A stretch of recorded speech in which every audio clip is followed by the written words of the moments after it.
안녕하세요. 저는 올해 34살 경기도에서 작은 건축사무소를 운영하고 있는 사람입니다. 결혼한 지는 이제 4년이 되었고, 제 아내는 2살 어린 32살의 여성입니다. 이름은 민지라고 하죠. 우리는 꽤 평범한 연애를 하다가 2년간 만남 끝에 결혼했습니다. 저는 꽤 성실한 성격이고 사람들에게 착하다는 말은 종종 들었습니다. 무례한 사람들을 보면 속으로 화는 나지만 겉으로는 아무렇지 않은 척 넘기는 타입이죠. 결혼 생활에서도 크게 다르지 않았습니다. 아내가 원하면 가능한 범위 내에서 뭐든 들어주려고 했고 서로의 시간을 존중하며 살아가고 있다고 믿었습니다. 문제는 작년 여름 아내가 이제 정말 공무원 시험을 진지하게 준비하고 싶다고 말한 시점부터 시작됐습니다. 민지는 대학 졸업 후 이런저런 계약직을 전전했습니다. 일하는 곳마다 마음에 안 든다며 몇 개월 만에 관두는 일이 반복됐죠. 그런 민지를 볼 때마다 저는 말했습니다. 민지야, 너가 하고 싶은 걸 찾아야 돼. 그래야 오래 할 수 있지. 그 말을 수없이 반복했지만 민지는 어느 순간 이렇게 말했습니다. 그냥 이제는 안정적인 삶을 살고 싶어. 매일 불안정한 계약서 사인하고 자존감도 낮아지고 내가 제대로 된 사람이라는 걸 좀 증명해보고 싶어. 저는 고개를 끄덕였습니다. 그리고 그녀가 진짜로 공부에 집중할 수 있도록 서재방을 비워주고 독서실 비용을 대줬으며 도시락이며 간식이며 아침마다 준비해주기 시작했습니다. 회사를 나서기 전에는 늘 그녀의 눈을 보고 말했죠. 힘내. 오늘도 내 하루를 응원해. 그녀는 고마워. 나 진짜 이번엔 제대로 할게. 라며 웃었습니다. 그 미소에 저는 아무런 의심도 하지 않았습니다. 그저 응원하는 마음뿐이었습니다. 하지만 그 응원이 결국은 제 멱살을 잡고 절벽으로 끌고 갈 줄은 그땐 정말 상상조차 하지 못했습니다. 처음으로 위화감을 느낀 건 사진 때문이었습니다. 어느 날이었습니다. 아내가 공부하는 모습이라며 독서실 책상 위에서 찍은 셀카를 보냈는데 제가 며칠 전에 받았던 사진과 너무 비슷하다는 생각이 들었습니다. 책도 같고 형광펜도 같은 위치에 있고 커피잔도 그대로였습니다. 단지 얼굴 표정만 다르게 찍은 사진. 혹시 저장해둔 사진을 보낸 건 아닐까? 순간 그런 생각이 스쳤지만 대수롭지 않게 넘겼습니다. 그냥 같은 자리에 앉으니까 그런가 보다. 그 다음 주 또 한 번 이상한 점이 있었습니다. 아내가 독서실에 있다고 한 날 우연히 근처를 지나다가 점심이나 같이 먹자는 생각에 그 독서실 근처 카페에 들렀습니다. 그리고 전화를 걸었죠. 여보, 근처인데 잠깐 커피 한 잔 어때? 지금 집중 중이라 좀 그래. 조용히 해야 해서 그녀의 목소리는 조금 당황한 듯 들렸습니다. 저는 그 말을 듣고 그냥 알겠다고 하고 돌아서려다가 뭔가 이상하다는 생각에 독서실 건물 로비에서 앉아 있었습니다. 1시간이 지나도 2시간이 지나도 그녀는 나오지 않았습니다. 그리고 전화를 했을 땐 이제 막 집에 가려고 나왔다고 말했습니다. 그런데 저는 그 시간 동안 그 건물 1층에 앉아 있었죠. 그녀는 그곳에 없었습니다. 그때부터 저는 의심을 하기 시작했습니다. 믿고 싶지 않았지만 이상한 점은 점점 늘어났습니다. 도시락을 싸줬는데 돌아오면 먹지 않은 날이 많았습니다. 입맛이 없었어라는 답변뿐이었죠. 공부한다며 나갔던 날인데 책상이 그대로였습니다.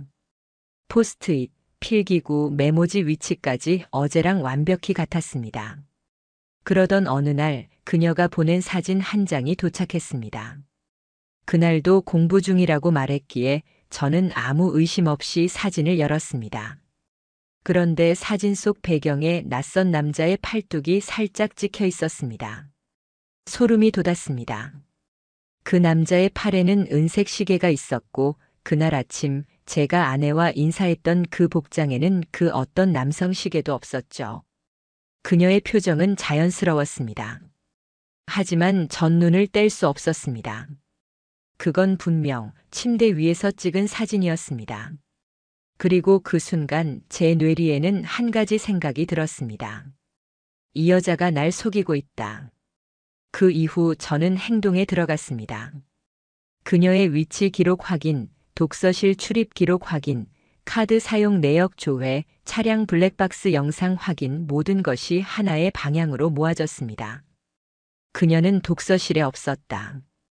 그리고 그 시간에 누군가를 만나고 있었다. 마침내 직접 확인해야겠다는 생각이 들었습니다. 다음 날 저는 회사를 하루 비우고 아내가 나서는 시간에 몰래 뒤를 밟았습니다. 그녀는 버스를 타고 강남의 번화가 쪽으로 향했습니다. 그리고 도착한 곳은 독서실이 아니었습니다. 호텔이었습니다. 그녀는 주저없이 그 안으로 들어갔고 10분쯤 후 한 남자가 도착했습니다. 그 순간 제 손에 들고 있던 커피가 떨어졌는지도 몰랐습니다. 그날 밤 저는 아무 말도 하지 않았습니다. 그녀는 언제나처럼 오늘 공부 잘했어. 피곤하다. 고 말하며 샤워실로 들어갔습니다. 저는 그 말 한마디에 피가 거꾸로 솟는 기분이 들었습니다. 그날 밤 잠들지 못한 채 천장을 바라보며 스스로에게 다짐했습니다.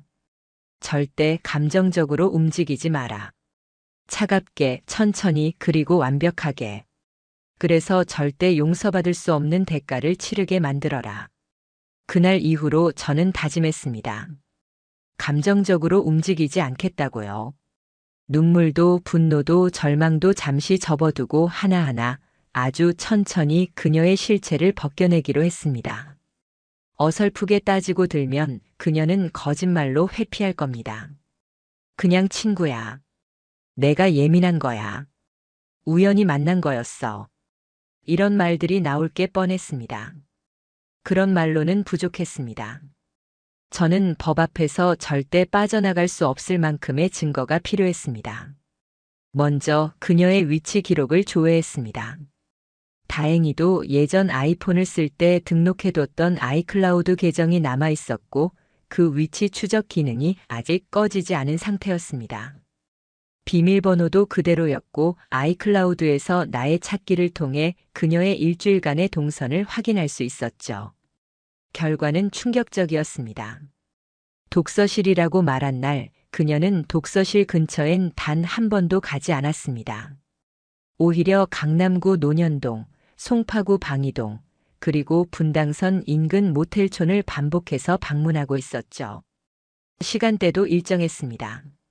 오전 11시부터 오후 5시 사이. 제가 회사에서 가장 바쁜 시간대였습니다. 그 다음은 신용카드 사용 기록. 그녀는 제가 만들어준 가족카드를 주로 사용하고 있었는데 거기엔 최근 한 달 사이 커피, 음식, 렌터카, 특정 카페의 결제 내역이 자주 보였습니다. 그중 몇 곳은 1인용이라기엔 어색한 양이었고 한 카페는 제가 예전에 친구와 갔다가 기억하던 데이트 스팟이었습니다. 그녀는 저와의 추억이 있는 장소에서 다른 남자와 시간을 보내고 있었던 거죠. 카드를 끊고 위치를 확인하며 그녀의 거짓말을 눈으로 검증하기 시작했습니다. 하루는 이렇게 흘렀습니다. 아침 10시쯤 그녀는 독서실에 간다고 말했습니다. 저는 아무 말 없이 웃으며 도시락을 쥐어주고 작별 인사를 했죠. 그녀가 나서고 30분 뒤 저는 집에 설치해둔 미니 카메라들을 다시 확인했습니다. 작은 렌즈형 CCTV를, 현관 센서 등 위, 서재 책꽂이, 안방 화장대, 주방 와인잔 선반 뒤 이렇게 총 4곳에 숨겨놨습니다. 사생활 침해냐고요? 그녀가 나를 속이고 우리 집에서 다른 남자와 통화하며 나를 ATM이라 부른 그 순간부터 저는 더 이상 이 결혼 생활을 신뢰라는 이름으로 보호할 의무가 없었습니다. 영상엔 특별한 건 없었습니다. 하지만 그녀가 매일 똑같은 루틴으로 화장을 하고 다른 옷으로 갈아입고 도시락은 냉장고에 그냥 넣어두고 나간다는 것. 그게 반복됐습니다. 저를 위해 싸준 도시락은 결국 한 입도 먹지 않고 그대로 버려지거나 이틀 후 냉장고 구석에서 곰팡이가 피어난 상태로 발견됐습니다. 하루는 일부러 회사에 늦게 가는 척하고 집 근처 카페에 머물렀습니다. 그녀가 나간 뒤 차에 몰래 따라 붙었고 그녀가 들어간 곳은 상일 모텔이라는 지하 1층짜리 허름한 모텔이었습니다. 30분쯤 후 중년의 남자가 들어갔고 그들은 2시간이 지나서야 함께 나왔습니다. 그녀는 웃고 있었고 남자는 허리를 감싸며 그녀의 머리를 쓰다듬고 있었습니다. 그 순간 저는 깨달았습니다. 이건 감정의 문제도 아니고 사랑의 유무를 따질 문제가 아니었습니다. 그녀는 이 결혼 생활을 이용했고 저라는 사람을 지원자 정도로 생각해왔다는 거죠. 밥 해주고 돈 벌어오고 생활비 대주는 사람. 그 이상은 아니었습니다. 그날 밤 저는 그녀가 샤워하는 사이에 핸드폰 백업을 시도했습니다. 평소 그녀는 핸드폰을 손에서 떼지 않지만 샤워 중에는 욕실 바깥 선반 위에 올려두고 있었습니다. 그 사이 아이튠즈로 5분 만에 전체 데이터를 백업했고 그 결과 메시지 수신 내역, 카카오톡 대화, 음성 녹음 파일, 사진첩 모든 것이 손에 들어왔습니다. 가장 충격적이었던 건 그녀가 어떤 유부남과 연인 관계를 유지하고 있었다는 사실이었습니다. 그 남자는 제가 결혼식 때 사회를 부탁했던 박성우, 제 절친이자 회사 동기였습니다. 사진첩에는 같이 식사한 사진, 호텔 객실에서 포즈 잡은 셀카, 심지어는 민망할 정도로 가까운 거리에서 찍힌 사진들까지. 그건 단순한 외도가 아니라 이중생활이었습니다. 그리고 또 하나. 메모 앱에는 다음과 같은 문장이 적혀 있었습니다. 이혼은 순리대로 갈 것. 남편은 착해서 처음엔 당황하겠지만 내 잘못 인정하면 바로 풀릴 거야. 아이 얘기 꺼내지 않도록 조심. 아이 얘기? 그녀는 임신한 적이 없었습니다. 하지만 그 문장은 내가 모르는 사이 무언가 더 있었음을 의미하고 있었죠. 그날부터 저는 변호사를 찾아다니기 시작했습니다. 형사소송 가능 여부, 상간자 소송, 위자료 청구, 재산 분할, 제한 방법 등 법적 조치에 대한 자료를 꼼꼼히 수집했습니다. 그리고 그녀의 위치와 카드를 실시간으로 추적하며 결정적 날짜를 정했습니다.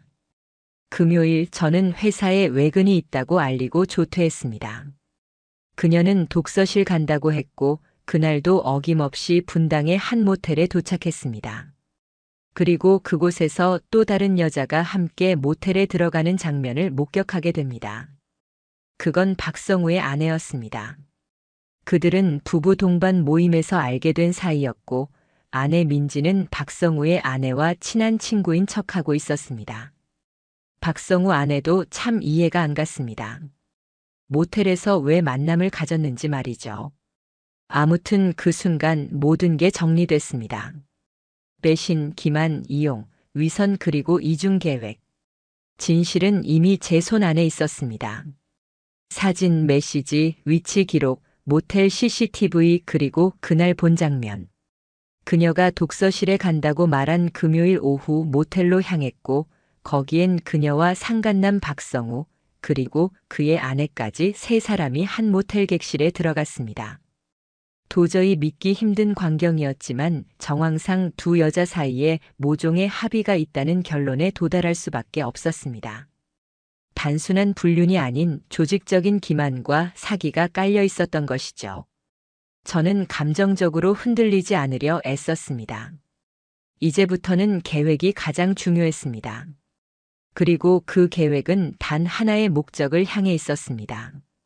그들 셋 모두에게 절대 빠져나올 수 없는 진실을 들이밀 것. 먼저 움직인 건 박성우의 아내에게 연락하는 일이었습니다. 그녀의 번호는 예전에 단체 모임에서 알게 된 적이 있었고 카톡 대화창이 남아 있었습니다. 저는 단도직입적으로 말했습니다. 땡땡씨, 지금 바쁘신가요? 급히 보여드릴 게 있어서요. 성우랑 민지 지금 같이 있습니다. 답이 없었습니다. 대화창이 3분간 머물러 있더군요. 그녀는 망설이고 있었습니다. 하지만 저는 망설이지 않았습니다. 곧장 그녀에게 모텔 앞 사진, 둘이 함께 나오는 장면이 찍힌 영상, 카카오톡 메시지 캡처 둘이 입맞춤하는 사진을 보냈습니다. 그제야 답장이 왔습니다. 저도 다 알고 있었습니다. 저는 심장이 멎는 듯한 느낌을 받았습니다. 뭐라고요? 그녀는 이렇게 이어 말했습니다. 알고 있었어요. 하지만 민지가 먼저 말했거든요. 우리 둘 다 같은 남자한테 상처받았다고요. 그러면서 제게 제안했어요. 그 사람이 바람을 피운다면 똑같이 되갚아줘야 하지 않겠냐고. 그때부터 우리가 서로의 비밀이 됐죠. 믿을 수 없었습니다. 저와 박성우, 우리가 각각의 아내들에게 가해자로 몰리고 있었던 겁니다. 저는 단 한 번도 외도를 한 적이 없습니다. 그녀에겐 변명할 거리조차 없었죠. 그런데 제 아내는 거짓 피해자 코스프레로 저를 폭력적인 남편처럼 포장했고 박성우의 아내와 공모의 복수라는 명목 아래 바람을 피웠던 겁니다. 그날 밤 저는 다시 한번 모든 영상을 정리했습니다. 그리고 그녀와 단둘이 마주하기로 마음먹었습니다. 아무 말도 하지 않고 카메라를 틀고 녹화를 시작한 채 테이블에 그녀가 보낸 메시지들을 프린트에 올려놓았습니다. 퇴근한 민지가 들어왔고 저는 묻지도 않고 말했습니다. 오늘은 좀 일찍 왔네. 앉아서 얘기 좀 하지. 그녀는 제 표정을 보곤 뭔가 눈치를 챘는지 조금 경계하는 듯 했습니다. 하지만 저는 미소를 지었습니다. 담담하게 말했습니다. 이거 내가 보낸 거 맞지? 뭐야, 갑자기? 오늘도 오빠랑 있어서 행복했어. 남편은 몰라. 걔는 항상 눈치가 없어. 이 문장 말이야. 이거 내 맞춤법 그대로더라. 그녀는 얼어붙었습니다. 내가 설명할게. 좋아. 들어볼게. 근데 그 전에 이 영상 먼저 보자. 내가 들어간 모텔, 성우랑 같이 나오는 장면. 그리고 성우 아내한테 보낸 내가 먼저 유혹한 거야라는 메시지도 확인했고. 그녀는 손으로 입을 막더니 눈물을 보였습니다. 아니야, 그건 뭐? 내가 상처 준 거니까 바람펴도 된다는 거야? 너 혼자 피해자 시뮬레이션 하느라 고생 많았겠다. 그녀는 결국 울음을 터뜨렸고 무릎을 꿇고 말했습니다. 미안해. 여보, 나 정말 그럴 생각 없었다면 왜 그 사람이랑 8개월이나 연락했어? 왜 너희끼리 해외여행 계획 세우고 있었어? 내 통장에서 빠져나간 500만 원은 뭐고? 우리 통장 비밀번호 알려준 이유는 뭐야? 그녀는 입을 꾹 다물었습니다. 그리고 고개를 떨구었습니다. 그 순간 저는 알 수 있었습니다. 이 여자는 이제 어떤 말로도 자신을 변명할 수 없다는 걸. 이제 법대로 하자. 저는 그 한마디만 남기고 방으로 들어갔습니다. 그녀는 울면서 현관문 앞에 주저앉았고 한참을 그렇게 앉아 있더군요. 하지만 그 울음은 제게 아무런 울림도 주지 못했습니다. 다음 날 저는 민지와 성우 두 사람에게 상간자 위자료 청구 소송, 부정행위로 인한 이혼 소송, 명예훼손 소송을 동시에 진행했습니다. 이미 변호사와 모든 증거를 정리해둔 상태였고 그녀가 반박할 수 있는 여지는 없었습니다. 그날 이후로 그녀는 집을 나갔고 성우는 본인의 아내에게 이중기만 사실이 들통나 바로 쫓겨났습니다. 가장 통쾌했던 건 민지가 성우를 찾아갔지만 성우는 민지를 철저히 부정했다는 것이었습니다. 그냥 같이 놀았을 뿐이야. 사랑? 무슨 사랑? 그 말에 민지는 무너졌다고 합니다. 법은 감정을 묻지 않습니다. 사람이 얼마나 상처받았는지, 얼마나 고통스러웠는지는 증거 없이 말할 수 없습니다. 그게 현실이고 저는 그 현실을 똑바로 마주하기로 했습니다. 민지와 저는 정식으로 이혼 소송에 들어갔습니다. 동시에 저는 상간자 위자료 청구 소송, 그리고 그녀가 저에 대해 유포한 허위 사실들에 대해서는 명예훼손 및 모욕죄 고소장도 함께 접수했습니다. 법적으로 이기기 위해선 모든 것을 수치화하고 문서로 증명해야 했습니다. 민지가 제게 남겼던 말들, 사실 너도 다른 여자 있었잖아. 성우 오빠는 날 이해해줬어. 그건 잠깐의 실수였고 넌 너무 감정적으로 굴잖아. 이런 말들에 흔들리지 않기로 했습니다. 그저 말없이 증거를 꺼내 보여주면 됐습니다. 첫 번째 재판은 이혼 및 위자료 청구와 관련된 내용이었습니다. 민지는 제 변호사 측에서 제출한 증거들을 처음 본 듯한 얼굴이었습니다. 하지만 그건 당연하죠. 저는 지금까지 단 한 번도 그녀에게 제가 무엇을 알고 있는지 노출하지 않았으니까요. 그녀는 고개를 떨구었습니다. 법정에서는 눈물도 후회도 변명도 통하지 않았습니다. 판사는 차분한 목소리로 말했습니다. 원고 측은 피고의 부정행위를 입증할 수 있는 충분한 정황과 증거를 제출했습니다. 피고 측은 반박 자료가 없으므로 법적으로 유책 배우자로 판단됩니다.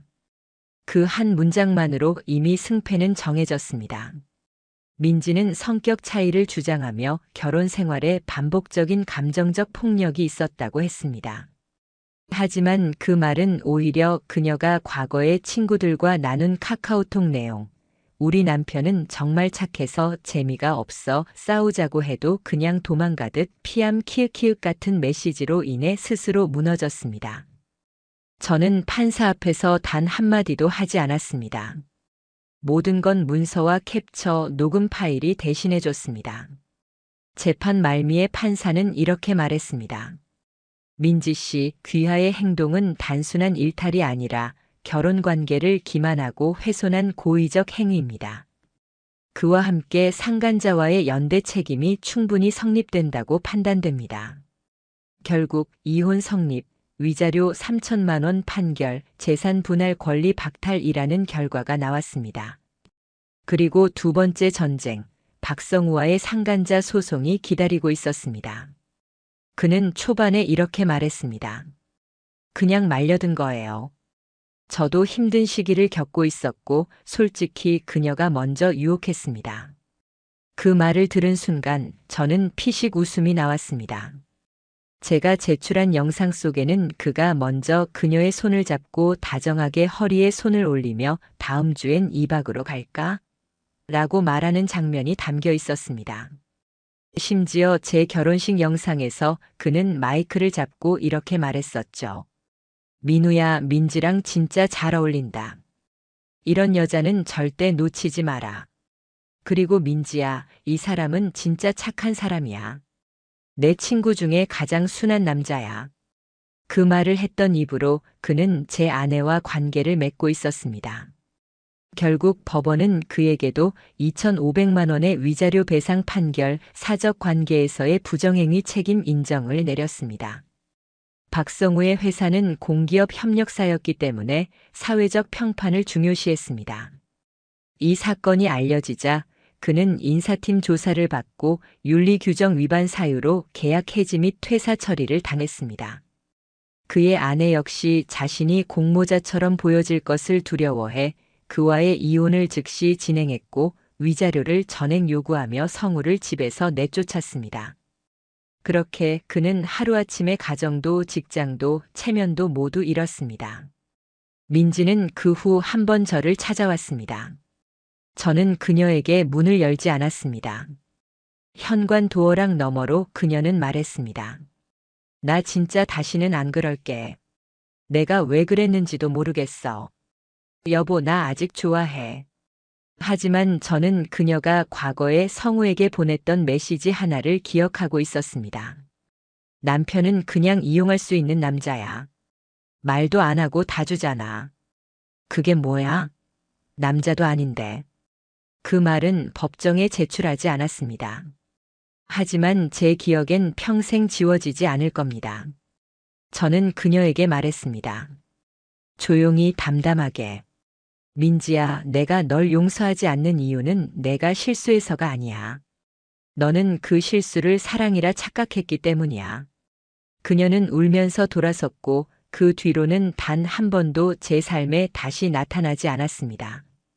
그들은 웃으며 배신했고 저는 침묵하며 복수했습니다. 그리고 이제 모든 것이 끝났습니다. 남은 건 잃은 것이 아니라 지켜낸 제 삶이었습니다. 이혼 소송과 상간자 소송이 마무리된 뒤 저는 제 삶을 처음부터 다시 정리했습니다. 민지가 떠난 빈 방은 몇 달 동안 그대로 뒀습니다. 그 흔적들을 억지로 없애고 싶진 않았습니다. 왜냐면 그 방이야말로 제게 절대 다시는 그렇게 살지 않겠다는 가장 강력한 증거였기 때문입니다. 한 달쯤 지났을 때 저는 우연히 박성우의 아내에게 연락을 받았습니다.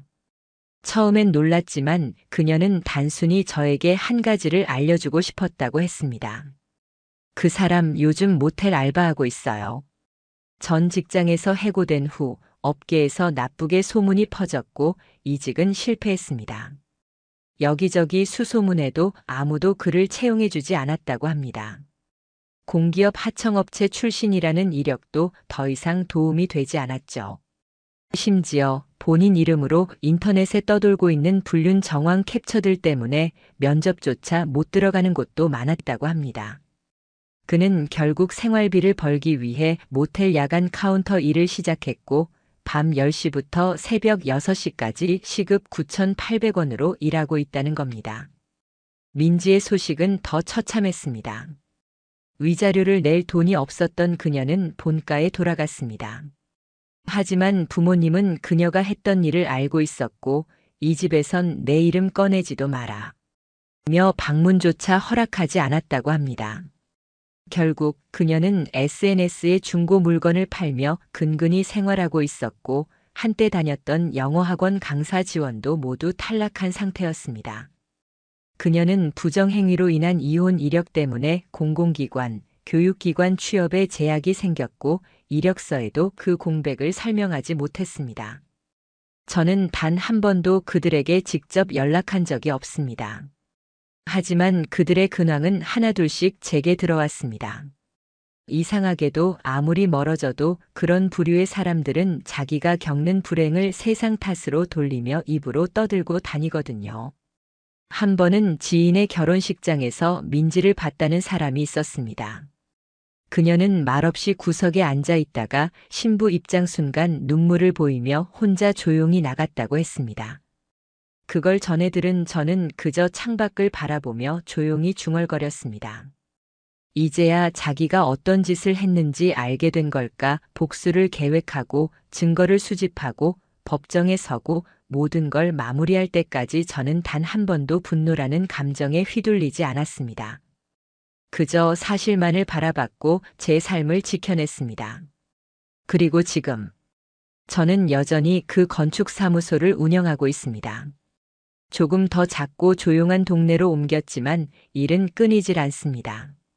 혼자 사는 집은 처음엔 낯설었지만 이제는 책장마다 제가 고른 책들로 가득하고 주방엔 먹고 싶은 걸 직접 요리할 수 있는 공간이 생겼습니다. 누구의 눈치를 보지 않아도 되고 누가 뒤에서 무슨 짓을 할까 의심하지 않아도 되는 하루하루입니다. 이야기를 마치며 전 이 말을 꼭 전하고 싶습니다. 사랑은 신뢰 없이는 아무 의미가 없습니다. 사랑을 가장한 기만은 결국 언젠가는 무너집니다. 그리고 그 무너짐은 가장 조용하고 가장 무섭게 찾아옵니다.